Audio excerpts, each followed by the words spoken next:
नमस्कार दोस्तों, स्वागत है आपका हमारे YouTube चैनल पर।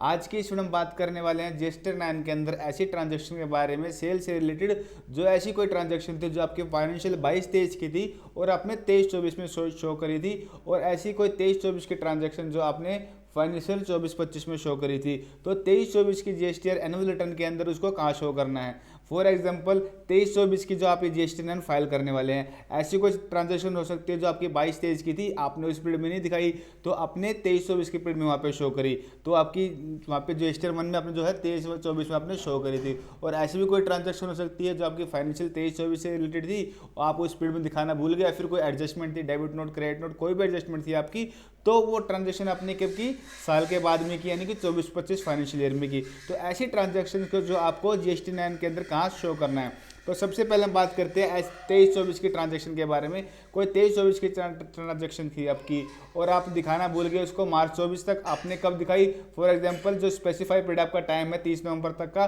फॉर एग्जांपल आपने जून तक वहाँ पे दिखा दी, वो अपनी जीएसटी रिटर्न में आपने दिखा दी। तो अब बात करते हो कहाँ शो करनी है आपको, वो शो करनी है आपको यहाँ पे, आपको ऑप्शन मिल जाता है पे टेबल नंबर 10, 11, 12, 13 वाला आपको ऑप्शन मिलने वाला है। उसके अंदर जो आपको ऐसी ट्रांजैक्शन यहाँ पे दिखानी है, आपको किस कॉलम में दिखानी है वो आपको दिखा देता हूँ। अगर ऐसी कोई ट्रांजैक्शन यानी कि सेल की वैल्यू इंक्रीज करी है, उससे आपकी जो सेल इंक्रीज हो रही है, तो आपको किस में दिखानी है, टेबल नंबर 10 में दिखानी है।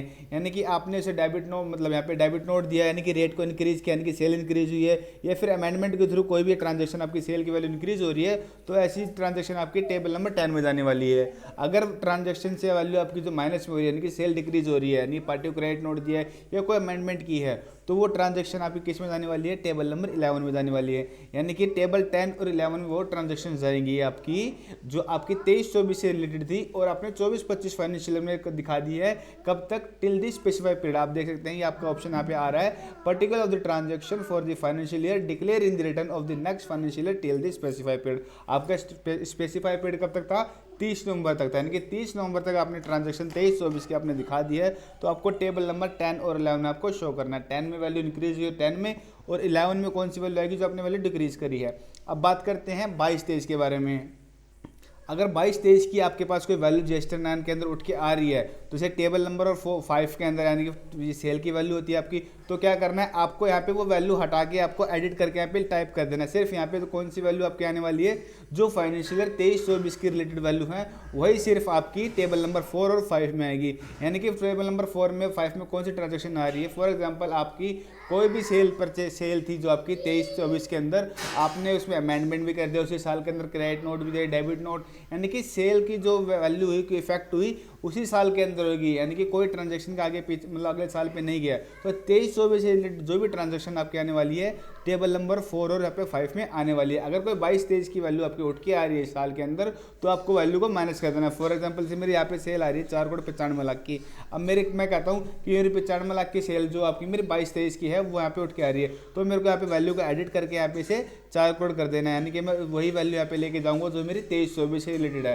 यानी कि 23-24 के अंदर आप कौन सी सेल दिखाएंगे, सिर्फ 23-24 की यहाँ पे सेल दिखानी है। और अगले पीरियड में जो आप सेल दिखा रहे हैं 23-24 से रिलेटेड, यानी कि 24-25 में जो दिखा रहे हैं, यानी कि 24-25 फाइनेंशियल ईयर में शो कर रहे हैं आप, तो उसको कहाँ शो करना है, टेबल नंबर आपको 10, 11 यहाँ पे आपको शो करना है। अब मैं आपको बताया टेबल नंबर 10 और 12 में आपको 10, 11, 12, 13, 12 और 13 जो आपकी आईटी से रिलेटेड है, 10 और 12 में आपको, 10 और 11 में आपको शो करना है।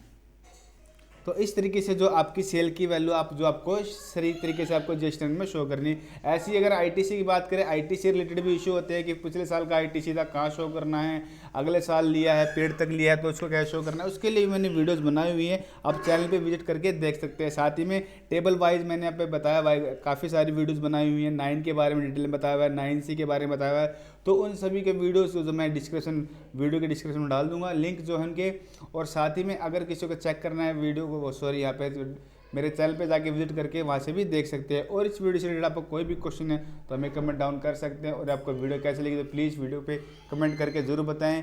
चैनल को सब्सक्राइब करना ना भूलें, वीडियो को लाइक ज़रूर करें। Thank you.